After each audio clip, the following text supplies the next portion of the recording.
Can I interrupt one more time? People. Could I interrupt because my time is limited, unfortunately. You just said that this is, that 10 years ago you wouldn't have agreed to a regime change. However, in 1998, you as a member of the New American Century sent a letter to President Senator, Clinton. I said something different. Well, no, wait a sec. You were saying we're seeing it in the light of September 11th. That's just not true. You've been advocating for regime change all through the late 90s. And in this letter, Can I explain? There's a very clear strategy difference. should aim, above all, this is 1998, the strategy should aim, above all, at the removal of Saddam Hussein's regime from power. You signed that letter. Senator, there's a very big difference. I was very clear. I don't know if it's in that letter, but elsewhere, I never thought before September 11th that we should use tens of thousands of American troops to do the job. Iraq had nothing to do with 9/11. About 10 days after 9/11, I went through the Pentagon and I saw Secretary Rumsfeld and Deputy Secretary Wolfowitz. I went downstairs just to say hello to some of the people on the Joint Staff who used to work for me, and one of the generals called me and he said, "Sir, you got to come in. You got to come in and talk to me a second." I said, "Well, you're too busy." He said, "No." He says, "We've made the decision. We're going to war with Iraq." This was on or about the 20th of September. I said, "We're going to war with Iraq. Why?" He said, "I don't know." He said, "I guess they don't know what else to do." So I said, "Well, did they find some information connecting Saddam to Al-Qaeda?" He said, No. He says, "There's nothing new that way. They've just made the decision to go to war with Iraq."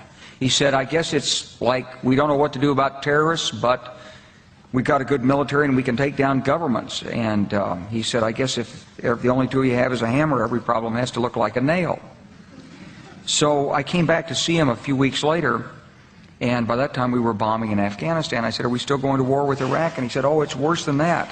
He said, he reached over on his desk, he picked up a piece of paper, and he said, I just got this down from upstairs," meaning the Secretary of Defense's office today, and he said, "This is a memo that describes how we're going to take out 7 countries in 5 years, starting with Iraq and then Syria, Lebanon, Libya, Somalia, Sudan, and finishing off Iran." In 1973, I was on a St. Louis radio station during the Arab oil embargo, and a non-Jewish caller called up and he said the following. He said, "You know, I don't understand. You Jews seem to be the tail that wags the dog. You want America to take great concern over the Jews of Russia and exacerbate tensions with the other superpower. You want us to help Israel and have hostile, therefore more hostile relations with those who have our oil. What gives with you Jews? Are you the tail that wags the dog?" It took the World Trade Center bombing to take Hamas seriously in America.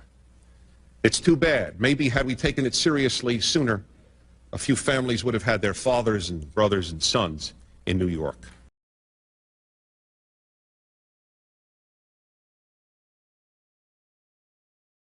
My friends, the enemies of Israel are not the Boy Scouts of the world. The enemies of Israel is Iran, which is destroying its Baha'is, Sudan, which actually crucifies blacks. New York Times article a couple of months ago, but didn't get to see that on CNN. Iraq, which is a living concentration camp for its own people.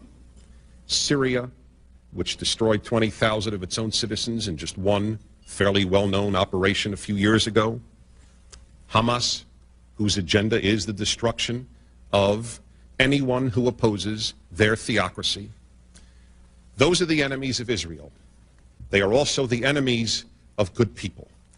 It is not a position we Jews asked for, but when we make this known to non-Jews, they will understand why we are here. Joining me now here in the BBC World studio is the former Israeli Prime Minister Ehud Barak, who's in London at the moment. Mr. Barak, welcome to BBC World. First, your reaction, having heard what's happened. At least 4 planes have been hijacked, and there may be more. The world will not be the same from today on. I don't know who is responsible. I believe we will know in 12 hours. Bin Laden sits in Afghanistan. There is a source of who else terror. Can you identify, though? Because we're not saying he's responsible for this necessarily. No, we don't say that he's responsible. Every simple step, crossing borders or going on a plane or on a ship, will become more complicated. It's a time to launch a operational, concrete war against terror, even if it takes certain pains from the routine activities of our normal society. This is the time to deploy a globally concerted effort led by the United States, the UK, Europe, and Russia against all sources of terror consistently along 6 or 10 years. Iran, Iraq, Libya, North Korea. This is the only way. Without this clarity of purpose, there will be no world order, no world order, no world order. Working with our G8 partners, the United States has created the broader Middle East and North Africa Initiative to build partnerships with people in the region who are working for greater liberty. The flagship of this bold new policy is the Forum for the Future, an unprecedented international venue to amplify the voices of reform that are redefining the region. Together, we will tackle the urgent goals of the Forum: political openness, economic liberty, educational opportunity, and the empowerment of women. Today, nations all across the world are speaking a common language of reform, and they are helping citizens throughout the broader Middle East to transform the parameters of debate in their societies. The people of this region are expressing ideas and taking actions that would have been unthinkable only 1 year ago. Some in the Arab media have even asked why the only real democracies in the Middle East are found in the quote-unquote occupied lands of Iraq and the Palestinian territories. What an incredible thought. Today, citizens in the region are demanding that their governments respond to this simple, audacious question. And many states will have to answer their people's call for genuine reform. Jordan and Bahrain and Qatar and Morocco are all taking steps to introduce greater openness into their political systems. Egypt has amended its constitution with electoral reform, and even Saudi Arabia has held multiple elections. And just last week, remarkably, the Kuwaiti legislature granted its women citizens the right to vote.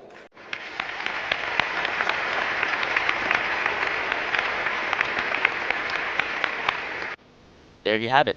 All the chaos we see today was deliberately planned by the Zionists. In 1982, Oded Yinon of Israel's foreign ministry drew up a plan for a greater Israel. The plan is to destabilize governments of surrounding regions by creating sectarian war to expand Israel's hegemony in the Middle East. It's been followed to the teeth. Iraq is divided, Syria is divided, ISIS is working to divide Lebanon, and if successful, Iran will be isolated.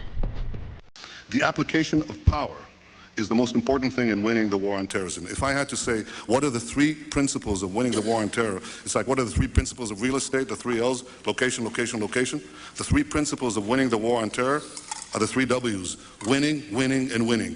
The more victories you amass, the easier the next victory becomes. The first victory in Afghanistan makes the second victory in Iraq that much easier. The second victory in Iraq will make the third victory that much easier too, but it may change the nature of achieving that victory. It may be possible to have implosions taking place. I don't guarantee it, Mr. Turney, but I think it makes it more likely, and therefore I think the choice of Iraq is a good choice. It's the right choice. United States Lieutenant Colonel Ralph Peters drew up a revision to this plan in 2006. John Kerry is preaching these plans today and wants ISIS to remain in control of certain parts of Syria. Now with Iran, Netanyahu is saying the exact same jokes he said about Iraq. Well, let me show you. Brought a diagram for you.